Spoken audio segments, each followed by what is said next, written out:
Hi guys, this is Bison, and today I was randomly scrolling through the internet searching the best games for you, and I came across this absolutely crazy masterpiece. This game was played between Peter Svidler, whom you all know very well, and Michael Adams, the legendary British Grandmaster and a 9-time British chess champion. He even reached world number 4 rankings in the FIDE between October 2000 and 2002. And guys, this game contains 5 brilliant moves.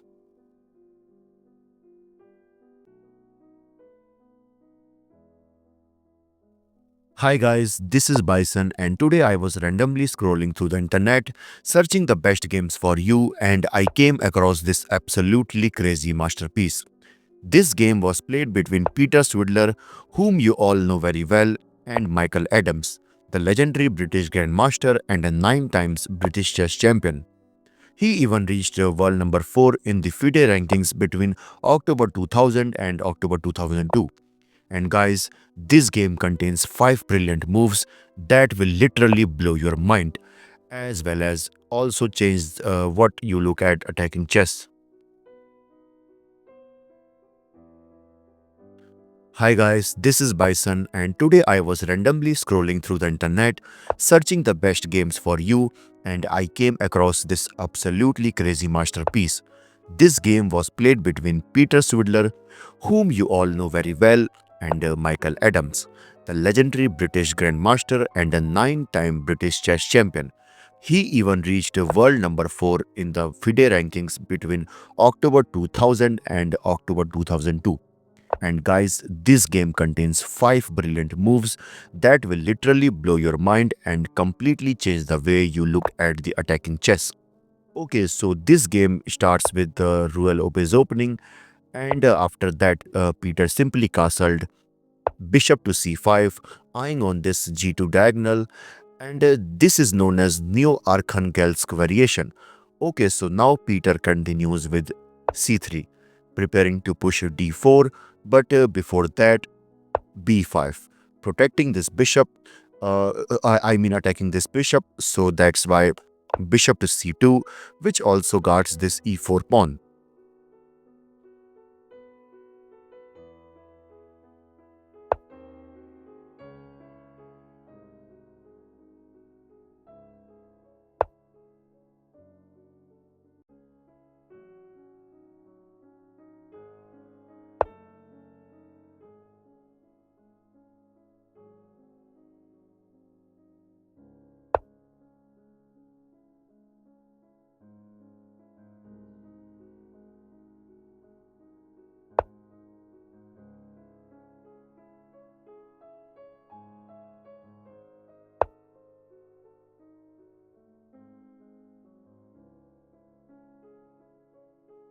And now here white can continue with the move g4, attacking this bishop. So that's why bishop to g6. And after that, b4, attacking this dark square bishop. And after this, bishop goes back to b6, bishop to g5, pinning this knight. And let's suppose if black pushed h6, simply bishop to h4. And now you can see this position is slightly better for white due to the better piece activity, more kingside space, and a long-term pressure on this f6 knight. The bishop on h4 stays active, avoid unnecessary exchanges, and keep the black position slightly cramped, while white can slowly improve with the plan like rook to e1 and this g-pawn expansion in the future. Okay, so in the actual game, after bishop to h5, here Peter goes for knight at b goes to d2, adding support to this knight on f3.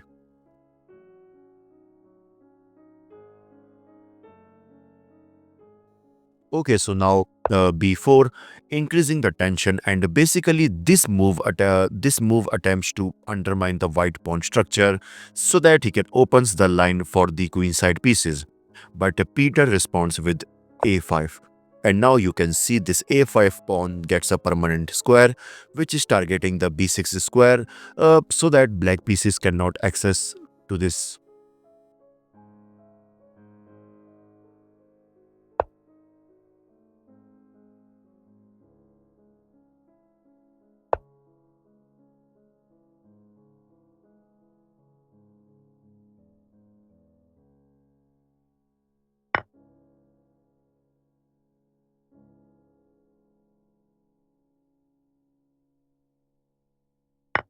And now here Adam strikes with d5 and simply d4, which also creates a discover attack on this a5 on this a6 pawn, and simply takes queen takes a6, d takes c3, attacking this knight. And and one thing is clear, that you cannot go for knight to b3. And yes, white is now targeting this bishop, but now comes knight to b4, attacking this queen as well as this bishop. So that's why the only move for white is queen to e2. But guys, now comes bishop takes f3, and if queen takes f3, then black will capture this bishop. So that's why g takes f3. And now just look at this damaged pawn structure, and you all can see here black is winning. So that's why after this move, here Peters captures this knight on f6 by queen takes c6, c takes d2. And since black is now threatening to destroy this structure, so that's why he recaptures with the knight. And since this bishop is now attacked, so that's why bishop to d4, attacking this rook.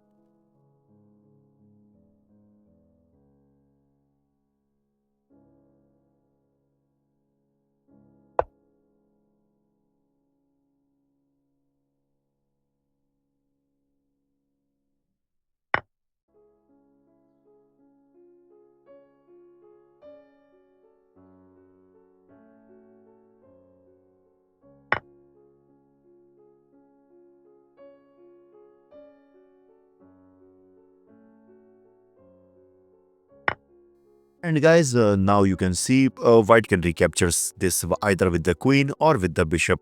And here is a variation, which is queen takes e4, threatening mate in one. So that's why bishop to g6, attacking this queen. And queen takes d4, bishop takes c2, queen takes d8, rook at f takes d8. And you can see this is now completely equal. And as I told you that this is not a normal game, so that's why after knight takes e4, he recaptures with the bishop. And he basically wants to keeps this knight on c6, uh, uh, I mean to keep this queen on c6, so that he can bring this bishop to f4, which creates some pressure over the c7 pawn. And here Adams goes for bishop to e2, attacking this rook. And guys, now I just want you all to pause the video and try to find what will you play as of white. Okay, so the move is bishop takes h7 check. And if king takes h7, queen to e4 check, attacking this as well as this. And if this king goes to g8, rook takes d4, attacking this queen. And if queen to e8, and finally simply rook to e1, uh, and you can see that's all. So that's why after bishop takes h7, here black goes for king to h8. And since this rook is attacked, so let's suppose if you go for rook to e1, that will be a big mistake because of the move bishop to b5, attacking this rook as well as this queen. And if you are thinking about just rook takes d4, simply queen takes d4, and you can see now black is winning.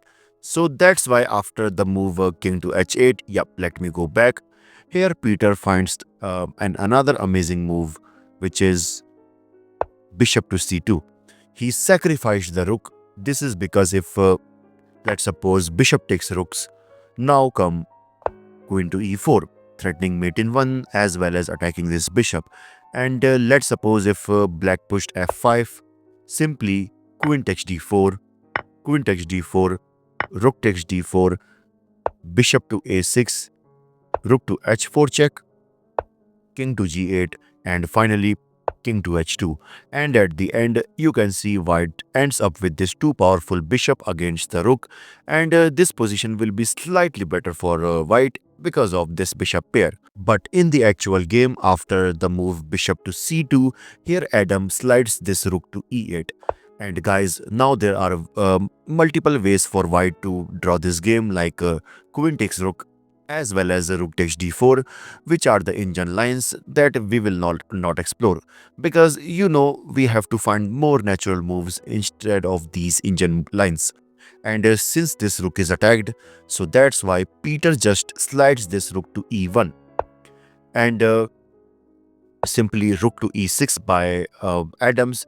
And now Peters gives up his queen by queen takes e6, f takes e6, and basically he did this with the exchange of a rook and a bishop.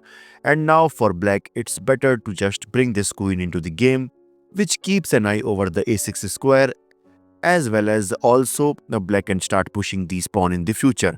But instead here black made a mistake by pushing e5. He basically wants to place this bishop on d4 permanently, which is good, but he also keep an eye over this f5 square, because now Peter just pushed this pawn to a6, and again he must consider queen to d6, but he goes for.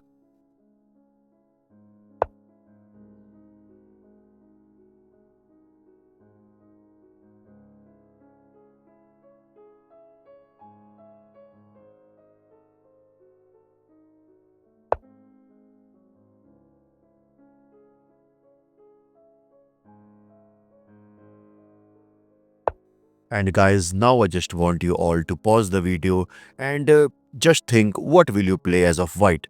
Okay, so let me give you a hint. This bishop on d4 is now threatening to capture this pawn on a7. So if we somehow deflect this bishop, then we can defend our pawn, as well as we can also promote this in future. And yes, you are right, the move is rook takes e5, and the idea is simple. If let's suppose bishop takes e5, now white can give a check from h4 square, king to g8, bishop to b3 check, king to f8, rook to h8 check, king to e7, rook takes a8, queen to c6 attacking this rook, bishop to g5 check, and if rook to d7, then rook to d8 will be a checkmate. So that's why bishop to f6, bishop takes f6, g takes f6, rook to g8, and you can see now no one can stop this pawn from promotion. So that's why after rook takes e5, here Adams goes for g6, covering the h5 square so that white can't give a check, but simply rook to e4, attacking this bishop as well as threatening to give a check. And here he goes for c5, and here white can give a check, but rook to a6, which is also fine, covering this important rank. And finally he captured on a7, rook takes g6, and since white is now threatening to give a check, so that's why bishop to g7, and now comes brilliant move number 4, bishop to b2. He sacrificed this dark square bishop, because if let's suppose bishop takes b2, rook to h4 check, and the only move is queen to h7, rook takes h7, rook takes h7, and finally rook to b6. And at the end, you can see white ends up with the 2 pawns up. So that's why after bishop to b2, Adams goes for queen to b5, attacking this bishop. And guys, in this position, the final blow by Peter is bishop to c3. And in this position, Michael Adams resigned. This is because now let's suppose if black captured this bishop by bishop takes c3, now comes rook to h4 check. The only move is rook to h7, rook takes h7, king takes h7, and guys, now comes this discover check, rook to b6, and in the next move, white is going to capture this queen. And let's suppose after bishop to c3, if black decides to slide this king to, let's suppose, on g8, now comes rook at e goes to g4. And in the next move, now no one can defend this bishop. What an amazing god level game by Peter Svidler. Like this video, and also let me know in the comments which game you want me to analyze. This is your host Bison signing off. Bye bye.